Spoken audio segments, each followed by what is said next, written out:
Hey, welcome. I'm Mark Hunter, the Sales Hunter, and with me today, Dave Sanderson. Wow, he's going to be talking to us a lot. And if you haven't heard of him, you need to just think back to 2009 to US Airways flight LaGuardia to Charlotte, landing in the Hudson River. He was on that plane. Hey, let's get the show rolling. In just a second, we'll introduce Dave. You're listening to the Sales Hunter Podcast with Mark Hunter, where the focus is to help you as a sales leader sell with confidence and integrity. And now here's your host. Dave, welcome to the show today. Thank you for having me, man. I'm really honored to be with you today. And I'll tell you what, people, if you don't know Dave Sanderson's background, first of all, we have a little commonality. We have commonality in a number of different ways. He comes out of food service. I came out of food service. Well, we won't talk about those days until after the show, maybe. But more importantly, he's had an amazing career. And there were a couple of events that really set him apart. As he was on that flight that landed in the Hudson River. And I remember I was sitting in an office in Dallas, Texas, and saw that just after it had landed. And I'm sitting there, whoa, what happened? Dave was on that plane. And I'll tell you what, he has a message that you need to hear. Dave, welcome to the show. Mark, thank you for having me. I'm blessed to be here above ground, and I'm just honored to be with you today. Well, I'll tell you what, you've written a couple books, and I've got, it's funny. I'm like speed reading both of them, okay? Because they're both. I mean, one of them really sets up the whole conversation about really what are you doing with your life, and the other one, of course, is really kind of framed around the Miracle on the Hudson, as the movie was called. What was the big impact when you suddenly realized Captain Sullenberger comes on and says, we got some issues? What was going through your mind at that time? Well, at first, I really didn't think much about what was really going on because I know that I fly so often, planes have multiple engines. But when he said his famous words, brace for impact, that's when I knew it was serious. That's because we were just getting ready to cross over the George Washington Bridge, and we were only clearing the bridge by roughly 400 feet. The bridge is about 600 feet up. We're 1,000 feet. So it was extremely close to the bridge, and that's when I knew that something was serious was going to happen. And when you landed, what was that? And I know you've told this story 1,000 times. What was that moment you landed and you kind of look around and say, wait a minute, we're all still here? Yeah, it was a hard impact. I was jolted in the seat a couple of times front and back, but I was in a window seat. So when I looked out the window and I saw light, I knew I was alive. But then I didn't know anything else was going on because water was filling the plane so quickly. It was knee deep immediately when we hit. So when I looked around, people were moving. So I knew people were alive, but now you got to figure out how to get out of a plane that's sinking in ice cold water. I tell people there's two parts of this. Getting down, the crew gets all the credit. They did a fabulous job, but getting out is a whole team effort. And that's part of how do leaders step up in times of crisis when they have no training and they have no experience in handling it. How do they do it? It starts with the mindset. Well, right there, you hit on something because you can't train yourself for that moment. You just can't train. It's a reaction, which is a lot like what life is. It's a reaction. It's how you react to it. Now, you have a very strong faith, and I know that drove you through that situation, and that's powerful. But what was going on around? What was going on around with people around you? I mean, was there panic? Was there a calmness? Well, the term I used that night, I was on with Katie Couric. And the term I used with her was controlled chaos, and which means there were people moving. It was moving fast. You had to move, but no one was losing their heads. And I'll go back, and it's a great sales lesson because I'm from sales. I love sales. It's the captain from another flight actually brought this to my attention. It's the passenger makeup of the plane had everything to do with that experience. Because about 90% of the people were business people. About 10% were casual flyers, which meant about 90% were people who usually handle themselves, know how to deal with things when they come up, and know how to keep their heads. So I think in sales, that's a lot about sales likewise. When you're in tough situations, you got to keep your head. You cannot lose. And I talk about this in my new book. You can't lose composure. And that was one thing my mentor always stressed on me, because candidly, Mark, when I was young in my sales career, I sometimes lose my composure. But that was something I really had to work on, which served me really well that day.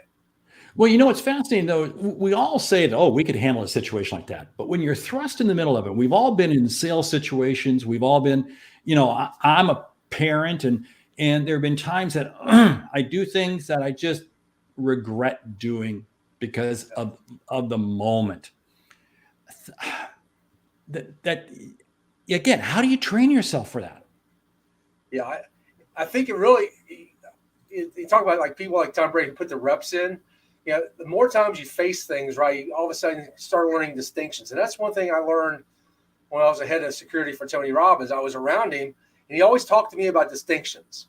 You know, people usually get the big picture stuff. It's just these little distinctions. And we talked about how in my role, I had to keep composure around people, because there were some people who had some different alternatives that they want to achieve their goals.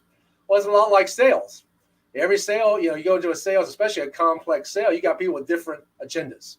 Yeah. So you have to be able to, number one, read things. But second, if you keep your head, you can make sure you make decisions based on the circumstance at that moment in time and stay in the present. And I think that's what happened that day on the plane. People were staying extremely in the present. They didn't future cast. They didn't think about the plane crash. It was like, what do I have to do right now to be able to stay alive? And that's a lot like what we do in world and business and life. Yeah. I'm going to go back to your early days, because you mentioned in your book how you worked at Howard Johnson's. You managed Howard Johnson's. I came out of McDonald's. I used to manage a McDonald's restaurant. And there are times when things aren't just going right. Yep. But I always look at situations that I encountered back then, and I'm sure you did at Howard Johnson's, and then you went on to become a copier salesperson. Difficult job, difficult. Yeah. All of those experiences shaped you, like running security for Tony Robbins and being on that plane. All those experiences led you to that moment, being on that plane. That's absolutely, and I know you tell that to people too. Don't ever think that the experience you're going through isn't preparing you for something better, something down the road.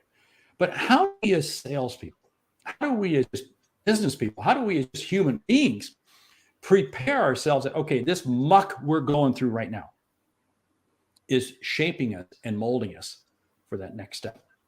Yeah, that's a great question. And I like it. And I sort of used to experience the last 2.5 years with, you know, what's been going on in the world, and especially in the United States, because, you know, and this really came to me, Mark. I was actually ready to go on stage at my high school 1.5 years ago.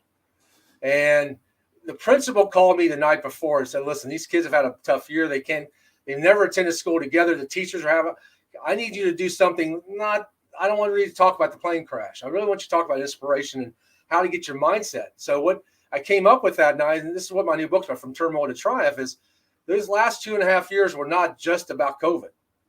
It was about social justice. It was about police. It was about an election that kept going on, and things kept stacking on people. So all of a sudden, people didn't know how to react, because there's one thing after the next. And we know right now, I mean, this just keeps going on. So the people who maintain composure and could see a different vision, and my first mentor called it an alternative future, a vision for an alternative future. And that's why I try to teach and tell these younger folks, especially who are going into business, is you got to have a bigger mind. You got to have an alternative future.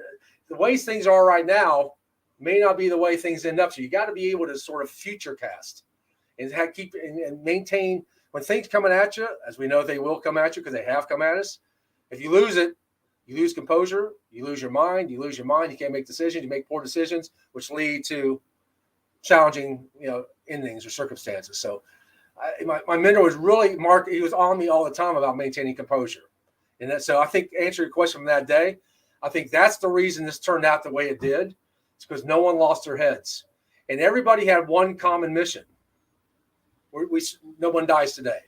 And it wasn't said, but it was sort of felt. It's like, well, no one's going to die here today. So we're all, and I can say anything else, you have one common mission. If you get everybody on your team on that one common mission, you can accomplish anything. And I think that's the story of this, what happened that day. You've said so much there. I mean, everybody needs to back up the audio and listen to the last 45 seconds of what Dave's been talking about here, because you first of all talked about that prepare yourself for that alternative future. Yep. And then you talked about future cast, which I love that term. Yep. But then you said everybody preparing for one single goal. How do we unpack that? What would you tell the listening audience out there? How do they best prepare for that? Well, one of the things I would say is leaders step up. And it all starts with me. I talk about personal leadership. That's because I think you got to lead yourself first before you can lead anybody else. And I think, and I'll give you a circumstance what happened on the plane. So when I went out to the right side of the plane, I went out 10F, started to get out, but the wing was filled up, the boat was filled up. There's no way to get out. But here's the distinction. There was no crew on the right side of the plane. All the crew went out the left side of the plane. So people had to step up and lead in situations where you're in a live or die situation right now, and you got to step up and lead. You got to give people certainty. You got to give them that mind. So you come from the mindset of certainty. And I think that's what it really comes down to is the person who's the most certain is the one who's going to primarily get the outcome they're looking for. So in sales, when I was doing sales, sometimes I would approach it timidly. And now it's about certainty, because I've got still certainty with my client that, you know what, I am your who for your how. Let me show you how I'm your who for your how. And I got to have certainty to be able to do that. So I think it comes down, Mark, a long-winded answer comes down to certainty. And you start by really controlling yourself. That's right. Because if you can't lead, I've said this for a long time, if you can't lead yourself, why in the world should you ever expect anybody to follow you? It's just not going to happen. But how many times do we see people who fail to be able to control themselves, but they want to lash out and try to control others around them? I mean, you see this in parenting situations, you see this in family situations and so forth. And it creates for some very difficult situations. But go back to your situation. You said you first exited onto the right wing, and I never got on the wing. I never got on the wing because it was so full, right? Right. Interesting. So you then had to go across the fuse. You're inside the cabin. It's filling up with water. Yep. And then you said, "Okay, I'm going to go out the left side." Nope. Wow. No, I was hanging on the door on the right side because a part of the distinction is the Hudson River's got a very fast current, and the plane was floating down the river. Yes, it floated down roughly a half a mile in 24 minutes. But that little lifeboat was floating out into the river because of the current. So they were yelling at me to hold on to the lifeboat because I had leverage. I was still in the plane. I was waist deep in 36-degree water for 7 minutes. But I was able to hold on to the lifeboat so they could exit onto the wing. So part of leadership, I tell people, part of leadership is you got to step up and do what you got to do at that moment. And you got to be able, and one of the skill sets that I learned years ago, and I learned this actually from Bill Clinton, just by watching him when he went through his impeachment, is one of the skills I think he is a master at, and we can learn something from everybody, is the skill of disassociation. When he was going through his impeachment, he was able to disassociate, still connect, and all of a sudden his ratings even went higher than before. So in these kind of situations, you got to be able to disassociate yourself from the emotions. So you start making rational decisions and based on where you're at right now. And that's what happened that day. So, I had to swim to save my life because the plane started going down to the bottom of Hudson within 24 minutes. So, but that's the reason why I was holding on to that, because I had leverage and someone had to make a decision, and it helped other people get on a wing so they could be able to hopefully give themselves an opportunity to save their lives. Emotion is an asset, but it becomes a liability in crisis situations. And we have to be able to disengage from that. You also said something very interesting there about Bill Clinton and so forth. And something that I've always said, leaders, truly successful people, always find a way to learn something from every situation they're in, irregardless. And I hate to say it, but the average person, and I'm not throwing anybody under the bus, will look at situations, oh, there's nothing to learn here. There's nothing to learn here. And as a result, they shut down their learning. But that's what makes that top 10% really the top 10%. That's right. That's the distinction at the top. And That's why, as you notice, every Saturday I log on to see you and Meredith because you know what? I might get one little piece of information, just something that may trigger something, right? And I heard something. I was actually talking to, I think I remember I swam with the Navy SEALs last summer back in the Hudson River, and I was talking to a SEAL. I think it was on yesterday, and he said something, and all of a sudden it's like, you know what? I never heard of it that way.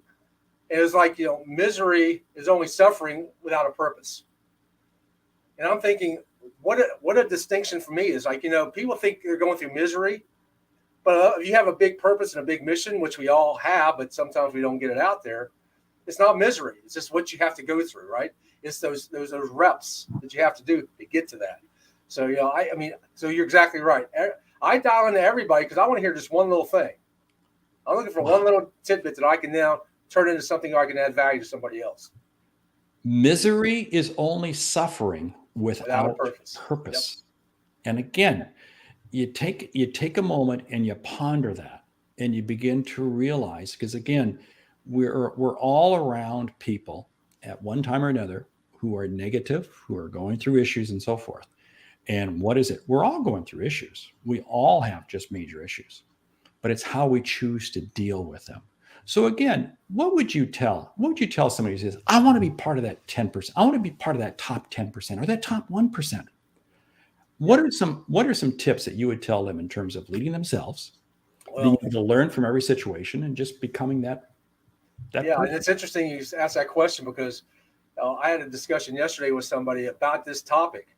And we were talking about the marketplace of like millennials and Gen Zers and how they are really smart. They're probably smarter than all of us. But what they lack is wisdom and purpose.